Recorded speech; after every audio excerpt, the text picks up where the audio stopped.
bear with me 1 second. They were fleeing into this region, Shechem, from Jerusalem, because if you look at Jerusalem, Jerusalem is down here. So they would flee from Jerusalem up into Shechem because these Hamites, these Samaritans, had a temple there. And you had Israelites that were there that were fleeing from persecution in Jerusalem because they were being accused of breaking the laws or doing certain things that were against the law. So they would run here for refuge. All right? That's what we read over there, that they ran here for refuge. So they were Israelites here, or considered apostate Jews by the other Jews in Jerusalem. So that's where they would flee. So when Yahushua told the disciples not to go to the Samaritans, the reason why he told them that was because they wouldn't be able to discern between those that were Israelites and those that were not. So when he went and he spoke to the woman, he told her to get her husband. Why? Because her husband was an Israelite. All right? Now, I want to go from there to the Apocrypha in the book of Ecclesiasticus, or the book of Sirach, the 50th chapter. And this was when I did that GMS quick hits video. One of the brothers posted this scripture on there, and when I read it, I was like, oh snap, I was like, damn, that's a heavy scripture, because it tied everything together. Now this is Ecclesiasticus 50 verse 25. It says, there be two manner of nations which my heart abhorreth, and the third is no nation. They that sit upon the mountain of Samaria, which really, this right here is supposed to be the mountain of Seir. All right, when you look in the Spanish Bible and when you look in the Latin Bible, the word there is Seir, which shows you that our people never liked them damn Edomites. It says, they that sit upon the mountain of Seir, really should be there. And another show, our Lord's will, I'll show you that. And they that dwell among the Philistines, and that foolish people that dwell in Shechem, or Shechem. So what foolish people was he talking about? He was talking about the Israelites that were considered to be apostate Jews by the Jews in Jerusalem because they were breaking the law. That's why they went there to Samaria. That's why Yahushua went to Samaria, to teach them. You see, but if you don't have any understanding, then you'll read that and you'll be all messed up. All right, and the Jews had a disdain for those Jews that were in Samaria.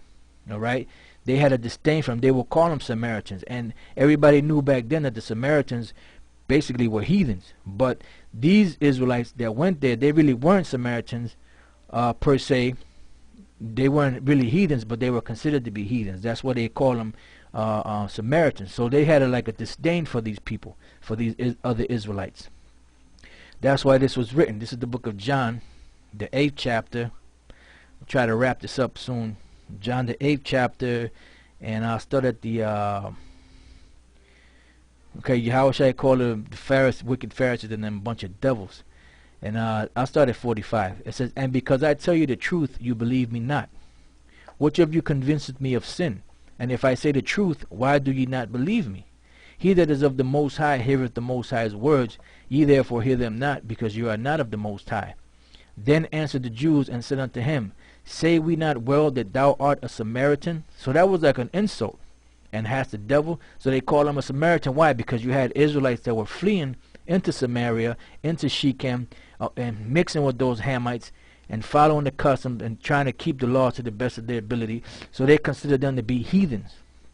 That's why they basically called Yahushua, say we not well that thou art a Samaritan and hast the devil. That's why they said that, because you had Israelites that fled into Samaria.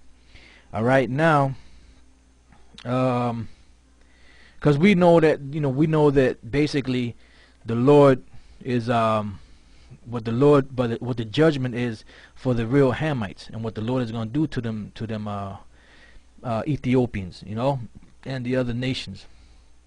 All right, this is Zephaniah 2:12. It says, ye Ethiopians also you shall be slain by my sword. So that's letting you know right there, the Most High doesn't change. They were going to be dealt with back then, and then eventually they were going to become slaves.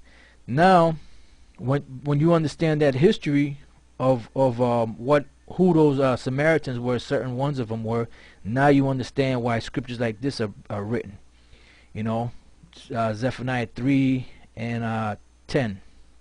It says, from beyond the rivers of Ethiopia my suppliants, even the daughter of my dispersed, shall shall bring mine offering. See, so these people that were in these lands of Ethiopia and other different lands, like in Samaria, among the heathen, and among the Asia Minor and all that, those are Israelites that were the daughter of the Most High is dispersed.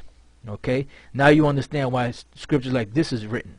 You know, not that those Ethiopians are people of the Lord, but you have Israelites that are scattered among them. This is another one, the book of Psalms 68, 28 through 30. Alright, Psalm 68, 28 through 30. Now you understand why these scriptures like this are written. Psalm 68, 28 to 30. It says, Thy God hath commanded thy strength. Strengthen, O Most High, that which thou hast wrought for us. Because of the temple at Jerusalem shall kings bring presents unto thee. Rebuke the company of spearmen, the multitude of the bulls, with the calves of the people. Till everyone submit himself with pieces of silver. Scatter thou the people that delight in war. Princes shall come out of Egypt. Ethiopia shall soon stretch out her hand unto the Most High. So now you understand why that this is written. It's not because of them heathens that are in those lands. It's because you had Israelites that were scattered among them, not just in the land, but among these particular people.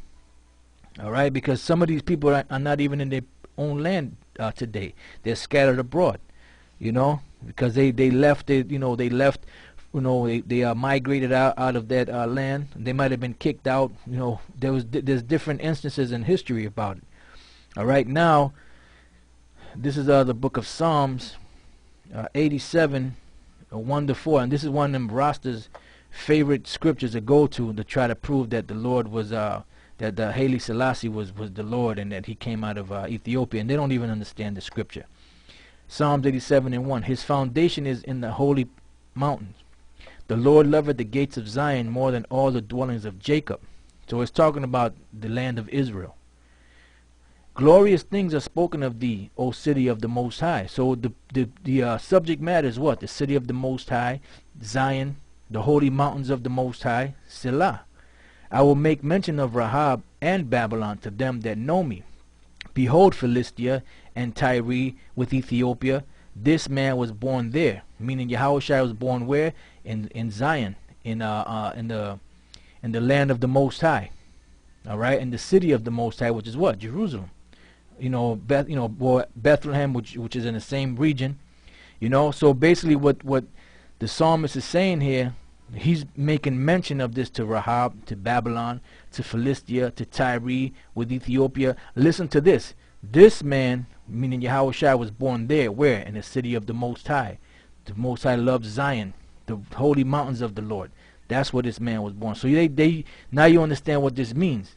This doesn't mean that the Ethiopia is a people of the Lord. It doesn't mean that Haile Selassie was an Ethiopian. And I just use this scripture because, you know, them Rastas like to use that a lot. All right, and now you know why it's when the scriptures speak about, you know, the brother that was he was all messed up, and you know, other Israelites, you know, walked by him and didn't help him. You know, the Levite walked by, didn't help him, which was a parable. Then the Samaritan came by and helped him and took care of him. Now you know what that means, because that Samaritan was an Israelite. But really, when you go in a deeper sense, that was just a parable. You know, it didn't necessarily mean it was an actual Samaritan.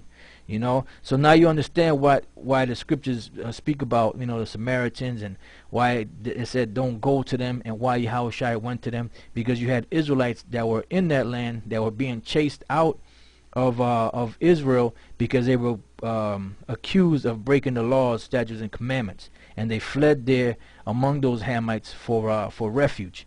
You know, and then we have some pictures here of some Ethiopians, because you got dickheads out there too saying that the so-called Latin tribes and the Native American Indian tribes are not Israelites because they're not so-called black, which we are all the same people. The Lord said, are you not as the children of the Ethiopians unto me, O children of Israel? Now look at these women here. You know, some of these women look like the Latin tribes or Gadites. You know, you have, you know, different pictures of Ethiopians. Look at these women here. Some of them look like Cubans. Some of them look like Manasseh, Gad. Look at this woman here. Looks like a Latin chick. Look at her hair. This is an Ethiopian. Okay? And then you have, look at this guy here. This guy looks like a Simeonite. You know, these women here look like so-called Puerto Rican women, Latinas, Ephraimite women. You know, and you got a lot of some of them look like straight up Judah, Benjamin, Levi, and some of them look like the Latin tribes. So the Most High made comparison to the Israelites, you know, as the Ethiopians, not because they're the same people. Look at that. This looks like you know, somebody's aunt, you know, a Puerto Rican or a Dominican or Cuban, you know, because the Ethiopians are the closest looking to our people, you know, and you have different shades among them. They have different hair textures. You know, look at this woman here. She looks like a Gadite. You know, like I said, some of them are dark, some of them are light. You know, some of them, you know, look like Judah, Benjamin, Levi. Some of them look like the Latin tribes. You know, and you could just see these are all like different pictures. And look at this woman. This woman looks like either a Puerto Rican woman or a Cuban woman or a Colombian woman. You know, look at the hair. That says right there, what it say right there? Ethiopians. You know, and if you look all through here, you have different. See, this baby right here looks like a little Latin baby. You know, so-called Latino. You know, Boricua, Taino Indian. You know, Aztec. You know. And there's some of them that look like Issachar.